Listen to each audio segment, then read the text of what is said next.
Greetings, Richard Fulmer here. Welcome to another Richard's Rock Rambles. Stunning day here in Cape Town. Spring has definitely arrived. Well, it's almost here. Rain seems to have disappeared for the moment. Yeah, it's hard to imagine. In a few months' time, we'll be dusting off our Boney M Christmas albums. Or not. So we're going to have another look at a classic debut album today.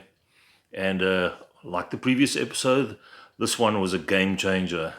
In fact, this one spawned a whole new genre called heavy metal. At the time, it was called hard rock.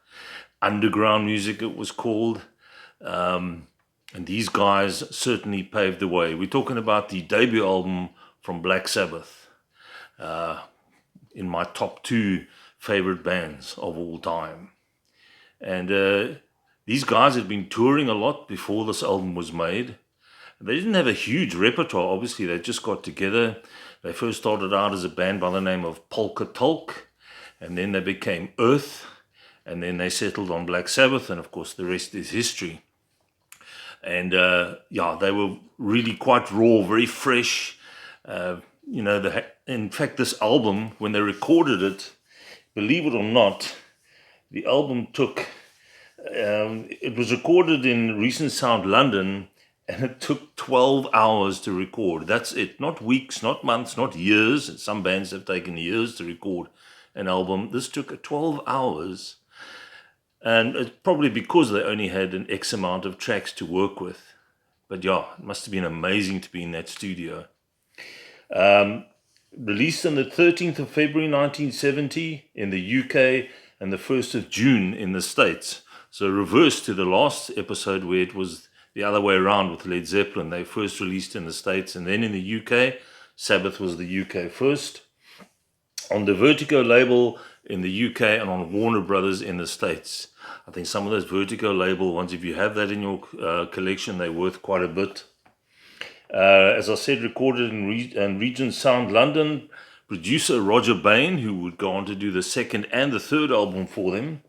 And there was an engineer by the name of Tom Allum. The name might ring a bell. He went on to do quite a bit of work with Judas Priest. In fact, he was on their most recent album as well as a second engineer.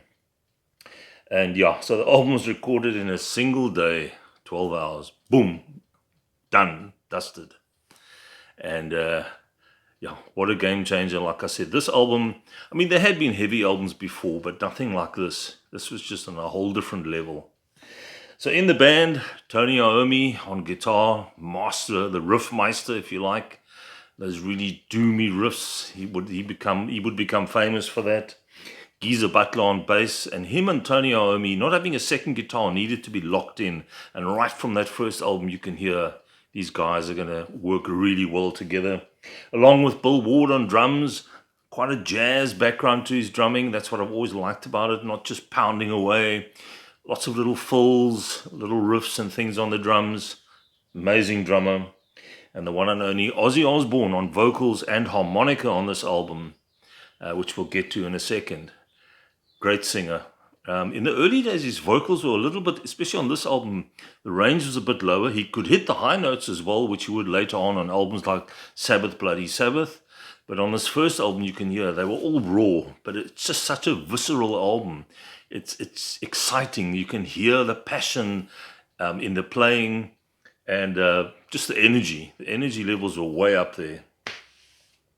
The album went gold in Canada and the UK and platinum in the States. So I'm not too sure how many times platinum it's gone already, but it must be quite a few because the album has been out for a long, long time. I've bought this album quite a few times. I had the vinyl, and I bought the CD a few times. You know, they get remastered, deluxe editions, etc., etc. You end up buying these things about 6 times. The one I have is a 1994 remaster, the original remasters. So there's no bonus tracks or anything on here. So let's get into this bad boy and show you what we have. There's that iconic cover, Black Sabbath, simply called Black Sabbath, the really doomy cover. Let's see if I can give you the whole picture. There we go. That's the whole picture. That house is still there today, I believe. And so this lady's still around. She was a model at the time. And they did a few extra shots as well with her in slightly more revealing clothing, but they thought, no, hang on, let's rather go with this particular one, and I think they made a really good choice. So the tracks on the album, kicking off with the title track, Black Sabbath. Has there ever been a more doomy, evil sounding track with that rain coming down, then the thunder, and then that first monstrous riff of Tony Iommi?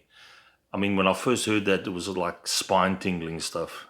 And it's still, to this day, I can listen to this album and it has the same effect on me. A brilliant opening track. The Wizard, second track. That's with Ozzy on harmonica. Great harmonica player, like all frontmen of back in the day. Robert Plant, Ozzy, Ian Gillan, they all played harmonica. Behind the Wall of Sleep, that's probably my favorite track on the album. It has this sort of double vocal effect of Ozzy's and some great drumming from Bill Ward. Really interesting stuff. NIB, which is not Nativity in Black.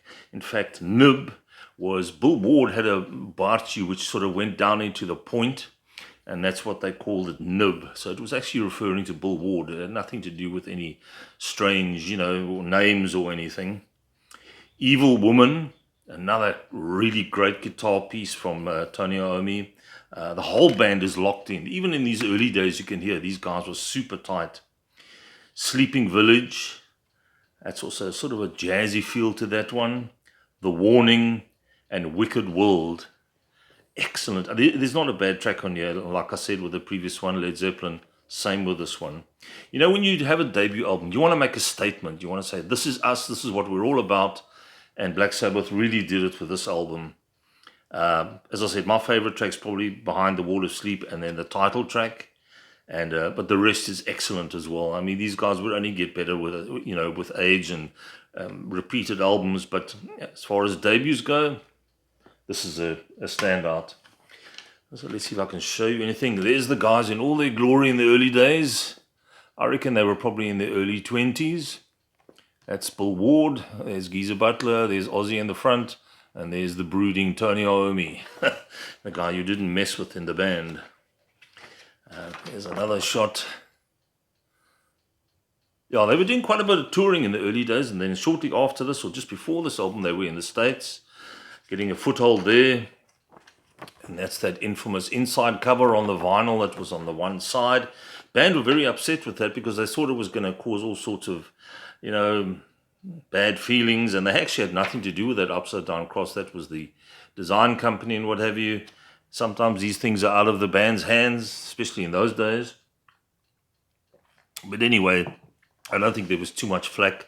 And that was a particular poem that was written by somebody, and that was on the opposite page to the upside down cross. There's all the lyrics. And yeah. So this doesn't have any bonus tracks. There is a more recent deluxe edition, which I believe has got a bonus disc to it. I don't have that. I need to get hold of that because that has got some previously unreleased stuff, different takes, different remixes and what have you. But yeah, Black Sabbath's debut album for me is just, it was a game changer. The whole metal scene comes from albums like this. The early proto-metal stuff as well, like the early Grand Funk, the early Deep Purple, they all set, that sort of thing in motion for metal to eventually come. Because metal wasn't really used as a term back in those days. It was hard rock or heavy blues. In fact, Tony Iommi said that even up until they ended, they never regarded themselves as a heavy metal band. They were hard rock with a blues edge, which to me is actually making sense. So there we go. Black Sabbath, the debut, an essential purchase in their catalogs, just to show you how they got started and where they were. You could see where they were going to go with the heavy riffs and the bass and the guitar playing together and the great vocals of Ozzy and, of course, Bill Ward, standout drummer. One of my top 10 drummers in rock, easily.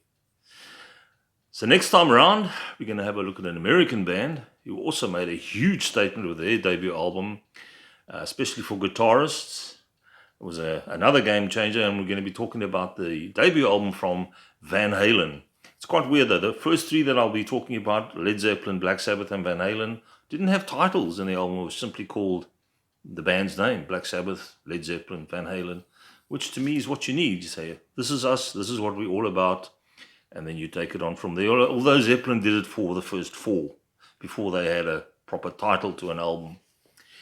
So guys, if you like the video, please give me a thumbs up down below. Subscribe if you haven't. And yeah, look after yourselves, take care. And I'll catch you next time. Cheers.